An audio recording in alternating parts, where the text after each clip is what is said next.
Good morning, everyone. Here I am with Ali Ryde. Ali, it's great to be with you. Just introduce yourself to everyone. Sure, thanks so much for having me. I'm Ali Ryde. I am a designer, a maker, an entrepreneur. I am originally from Australia, as you might be able to tell from my accent, but I currently live in Italy and I run courses online now. I'm running an online business where I'm teaching quilters, surface designers, people who are fascinated by textiles, how to design, write, and sell unique quilt patterns. So that's really where I am right now. Wonderful. Okay. And what took you from Australia to Italy? Well, I came via Indonesia. I used to be a mechanical engineer working offshore on oil rigs. Wow. So I was working offshore in Indonesia, and I, of course, met an Italian who I fell in love with, and we moved to Italy after that.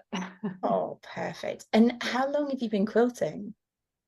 I've been quilting about as long as my daughter has been alive. So I have a bit of a classic getting into quilting story, if you like, the classic, oh, I'm going to have a child, so I want to get into quilting. I want to make an heirloom gift for this new arrival in the world. Hmm. So I made my first quilt probably about 7 years ago. So my daughter's about 6 and a half. So yeah, about 7 years ago, I got into quilting.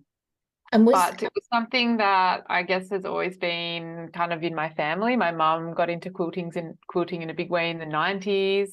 I actually have a baby quilt that she made me, like a hand-pieced English paper-pieced quilt from when I was a baby that she made. So this kind of quilting thing has been, I guess, in the atmosphere for a while around our family.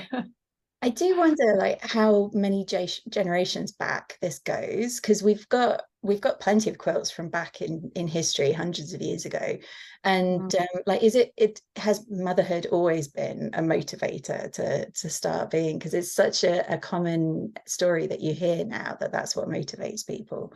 It is. I um, wonder. That is a really fascinating question. I would be really interested to look into that. I think it's something about that kind of without at the risk of sounding a bit cliched, that kind of nesting instinct or something. right. It's like a something snuggly, it's something tangible. It's something that, when you first start out quilting, you know that this is going to be a momentous undertaking. You're like, I have no idea how I'm going to make this thing, but I know it's going to take a lot of effort. So that's what I'm really trying to put into this, a lot of effort and love. And I think that's probably an artifact that you can prove that in, or you can show that in. And it's I something don't that lasts and becomes this kind of amazing heirloom. Yeah, absolutely. And I always, because I don't have children myself, and so I haven't been through that kind of nesting experience, but I always think of birds when they're building their nests, and you see them sometimes, like in videos and so on, taking little wisps of wool, either from the sheep themselves, or sometimes from I've seen dogs being Yeah. groomed by birds, and or from the fences, and just taking it away to their nests. And I've seen spinners who have left out like the ends of bats and so on. And so these birds must have very colourful nests sometimes. But yes, it's a lovely idea. And so, what was your first quilt like that you made for your daughter? Oh, my first quilt. My first quilt wasn't a masterpiece by any stretch of the imagination. It was a machine applique kind of garland design. And of course, I wanted to make it as puffy as I possibly could. So I chose this ridiculously thick batting, which was, impossible to quilt on. Hmm. And I ended up getting so frustrated with it by the end that I didn't finish the quilt. And when my mum came over to stay before my daughter was born, she said, we've got to finish this quilt. And so she put the binding on it. I didn't even bind it because I had had enough of it by this stage. So the back has got all, lots of different puckers, and the stitching is all, the stitch length changes all of the time because of the way that I was trying to pull this incredibly thick batting through my domestic machine. But it's a testament to a beginner taking on a project that was probably beyond their skill level, and that's okay too, right? It's a Oh, marking point absolutely. of where I began, and it's definitely still a very much loved quilt in our house. Absolutely. I bet your daughter didn't care a moment for the Yeah, puckers, not at all, the not at all. stitching. But it's interesting to look back at it now and see kind of like the evolution of, my design style, my taste in quilting, my choices. Like now I don't think I would choose to make a quilt like that, but that's the one that, you know, piqued my interest at the very beginning, and I'm glad I started somewhere. Yeah, well, let's talk about how your style's developed since then. Because now you're not only designing your own quilts, you're teaching designing of quilts. So how would you describe your style now? My style now, I think, is very kind of graphic. I love black and white, and yellow is kind of a signature color within my brand, and that I try to use in my quilts as well. I think that I have really refined not only my palette in what I use in my quilting, but also being very selective. You know, having that experience now as a quilter, you know how much effort and time and skill goes into making something. So I don't want to be making something that I'm going to be kind of either rushing through or that's going to take me forever. I don't know. There's kind of these two ends of the spectrum, I guess. I want to make sure that I'm spending my time creating a piece that is going to be timeless, something that's going to be kind of infinitely stylish, I guess. I guess that's kind of what timeless means as well. And something that represents this particular snapshot in kind of like my body of work, I guess, if you want to look at like a spectrum of what I'm doing. So it's representative of, I guess, the influences that I have now, or the style that I'm trying to explore now, or the, you know, the designs that I'm developing now. That's probably how I would describe my design style currently. Awesome. And is this one of your quilts behind you? Yeah, this is just a bogaji, whichever way you like to describe it. I just had a whole lot of scraps, so I decided I'd create a backdrop. It's not actually a quilt, it's just a Yeah, single because sheet I with I was the double-sided, yeah, seams on it. right. I was Yeah. wondering whether that was the technique, because you can see the seam lines very distinctly. Yeah. It's very And that's effective. what I really like about it, is that when the light goes through it, I don't know if it comes up Mm. very well on the recording, but when the light comes through, you can see all of the geometric shapes that go in behind it. So it's Yes, kind yes, of they make such beautiful kind of window blinds, basically, exactly, yeah, rather yeah, than net curtains or something. They're so yeah, beautiful to exactly, see. yeah. And a great way to use up your scraps. Absolutely, yeah. So you weren't quilting when you were in Australia, then it's just been an Italian thing. What is the Italian quilting scene like? That's an excellent question. And I actually met some Italian quilters through Instagram, of course. Where else do you meet Hmm. quilters these days? And one of them is Paola Macchetta, who has had some quilts hang at QuiltCon. She's an improv quilter. So she kind of introduced me to this Italian group of improv quilters here. And funnily enough, we're going to be meeting up for a live meeting with this group of Italian quilters soon as well. They're going to be organizing a meetup, which is great. There was recently a big textile festival in Verona, the town where I live.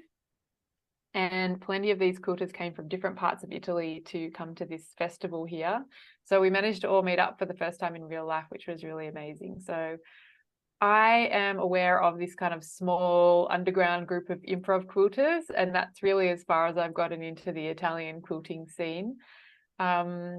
One thing that I will say is that Paola introduced me to this fantastic quilting shop, because quilting shops are few and far between in Italy. And Mm. so I didn't know where to get some specialized fabrics that I was looking for. And she very graciously told me about where I could find some.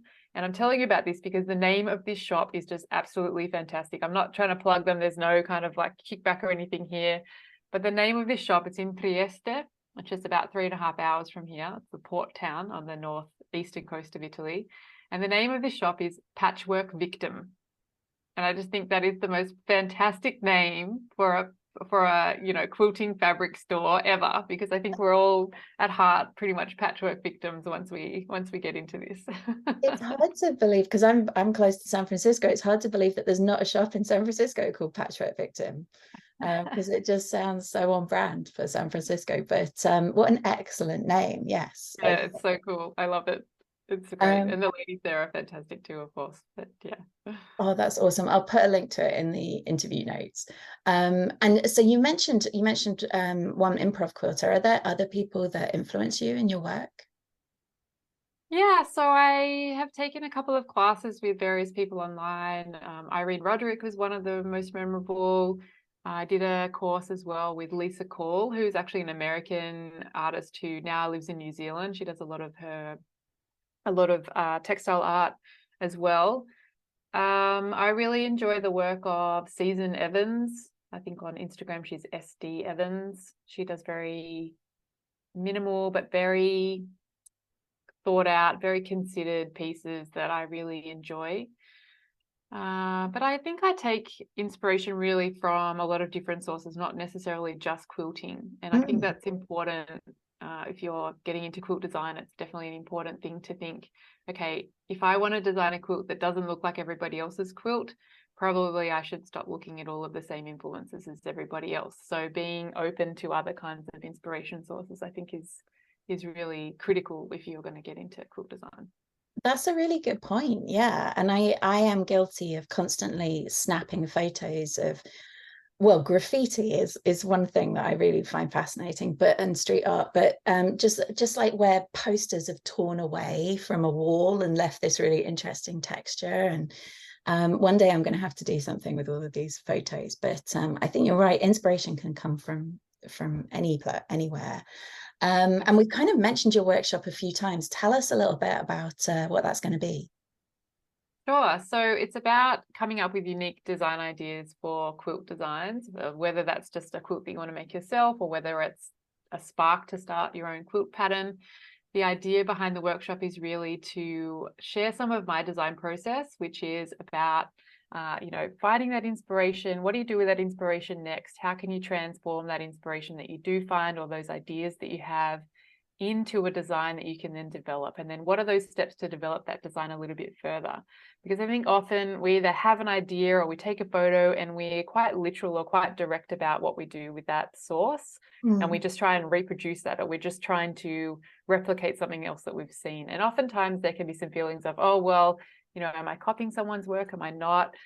And also, I think it's important to really, take those ideas just that one step further or a couple of steps further, not only to kind of avoid those, comparisons to other people's work or things that we've seen or direct, plagiarism, for example, but also to develop your idea even further, because oftentimes that first idea that we have, it's not our best idea. And the more that you can develop that idea, you're going to come up with a whole range of different ideas that then you can pick and choose from. And that design idea really becomes a lot richer and a lot more developed. And I think that's something that a lot of people kind of miss out on because they do stop at that first idea. So the workshop's going to be talking about how you can really find that inspiration, how you can process it, and then how you can develop that idea further into a really refined and unique quilt design idea. Fascinating. And so do you recommend starting with a restrained color palette? Because I know you mentioned but the black, white, and the lemony lime color is your preference. Yeah. When I teach my students, I often get them to design first, really literally, and it's the same for this workshop, it's a pencil and a piece of paper.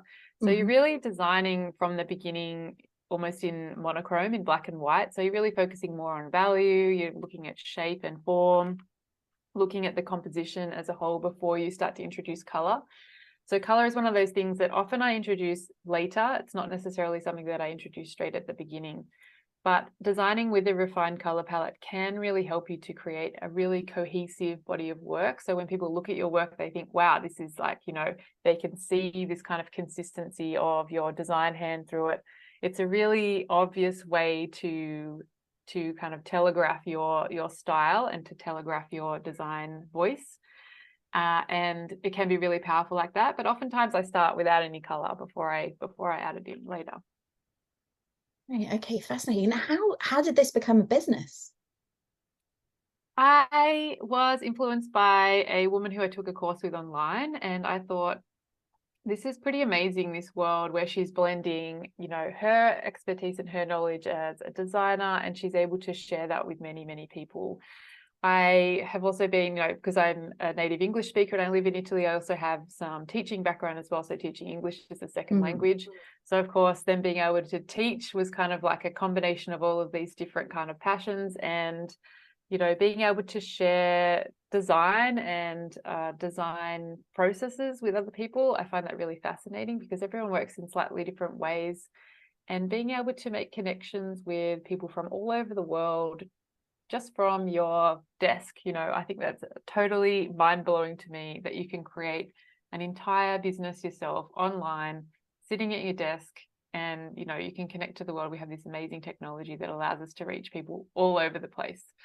So all of those things kind of came together to create this business that I run now, which is teaching online courses to people who are interested in designing their own quilt patterns, and then beyond that as well, developing a creative business online and becoming a creative entrepreneur, because I think this is just such a stimulating and fascinating life to lead, as you all know as well. Yeah, it is extraordinary as well, because even 20 years ago, if you were doing a course like this, you'd probably have bought a CD-ROM or something. Definitely. And that would be if you had a computer at home that you could actually use that on. And 20 years before that, you'd have been doing it by mail or something. So it is quite extraordinary the way these things develop. And also can totally relate. I was teaching a class earlier this week, and everybody has the same starting materials, but what they end up with is so different. It is fascinating. So inspiring to see. Every cohort that goes through my course, there's always such a range of designs that come through. It's always mind-blowing to me how people can create quilts out of anything. That's materials, designs, colors, everything, shapes, forms, all sorts of things. And to get together and go through, like you said, go through the same material and starting at the same point, or with the same didactic material in front of you, and then come out at the other end with something that is completely different to everybody else. I think it's just so inspiring. It's just fascinating. Yeah, absolutely. And you mentioned that the panel behind you is pajagi, and are there other techniques that you like to use in your creations? Is Fast and Furious a technique? I don't know. Absolutely is. Yeah, I want to see Vin Diesel now making a quilt in the next film. Yeah, I think that would be pretty fascinating, as long as he has his shirt off at the same time. But what do I like about techniques that I use? Yeah, I think I like to use a lot of different techniques. I do really like the crispness that you get from foundation paper piecing. But I have to say, patience-wise, I'm definitely much more of a grab and go kind of a sewer. And, the seams might not all be exactly 1/4 of an inch, and that's okay. And I really like to just kind of grab and cut and sew and make in a kind of like a rapid fire type of a way, not necessarily in a batch type of a form, or particularly rigid kind of a process, I guess. That's what really lights me up. But then when you are doing test sewing for quilt patterns and things like that, then you are kind of following more of a process, and that kind of repetitiveness, and that kind of I guess it's a kind of a cadence that you get into when you're like, okay, step 1, step 2, step 3. There's a real satisfaction in kind of ticking off things in a list as well. So a little bit of both. It probably depends. And you must be the boss at doing that as well, since this is something that you teach. So you must have your process down to a fine art, I imagine, when it comes to testing. And yes, I do like a good process. And my background as an engineer, of course, that lends to this whole idea of instruction writing, manual writing, those sorts of things that go into writing quilt patterns, as well as the systems that you really need to put into place in any business, and particularly when you're on your own running a solo business as well. You need to have those systems in place that can really free up your time so that you can continue to grow and leverage the different opportunities that come your way. Yeah. Well, I suppose that takes me into my next question, because having that kind of systematic way of thinking, whether it comes naturally or whether it's something you learn, are there other characteristics of a good pattern designer? Well, I touched on one before as well, and that's really about being open to different design ideas outside of, the regular ones that you see. That's one characteristic. One is, having a good system in place, and that's definitely something that I teach through my courses. It's not about just making one quilt pattern. It's about creating a workflow and a systematized process that you can then repeat and create more and more quilt patterns, because, that volume of product is probably really where you see the best margins. And then another characteristic I think is really, this is probably true for any entrepreneur, but I think it's really true for somebody who's designing a product to be used by somebody else, is you need to really think about who the person is that you are creating for.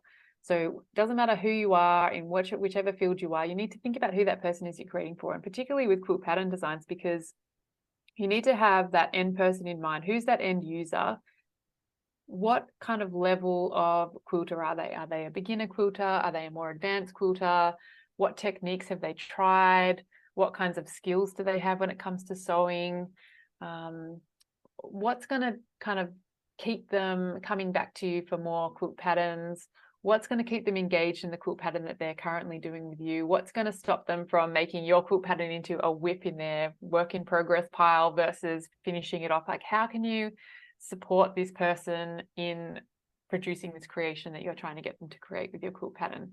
So I think a characteristic of a quilt pattern designer is really having that empathy and understanding who the person is that you're designing for, and then creating a connection with those types of people so you can understand more about what it is that they're looking for and how you can best support them in their creation as well. Right. You remind me of something. I used to work for one of the big tech companies that's very involved in e-commerce. And one of the things they always talked about in their entrepreneurship type media materials was finding your why.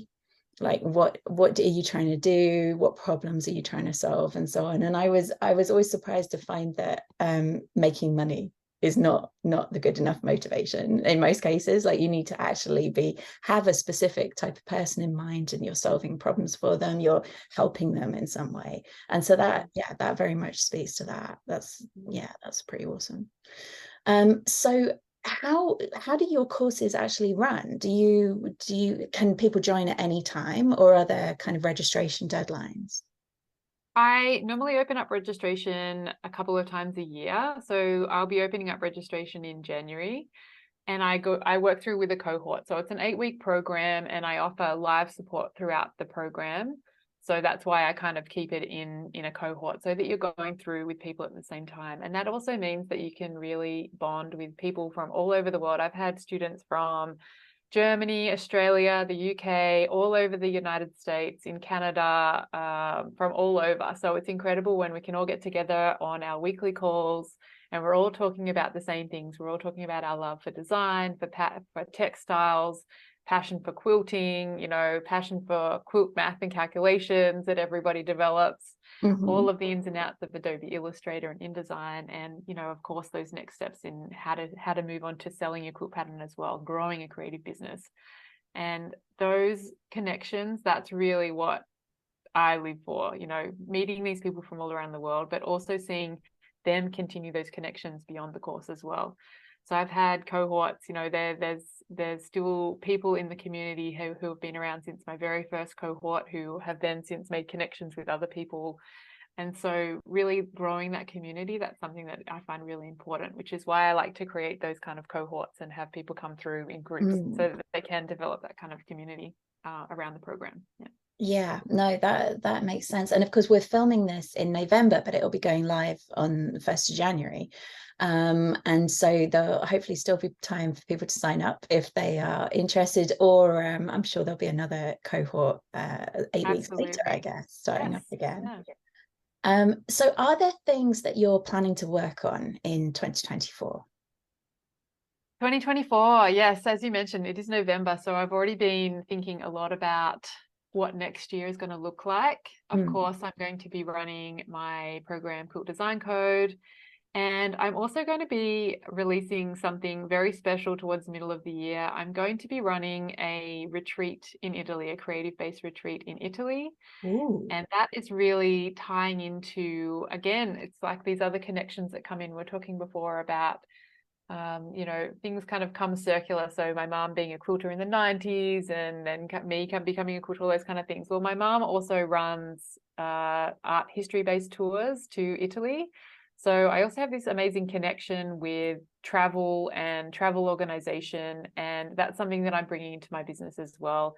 I've been a tour manager for a couple of my mum's tours as well here in Italy, going to all kinds of different art history sites, through contemporary art and architecture, through to the ancient world as well.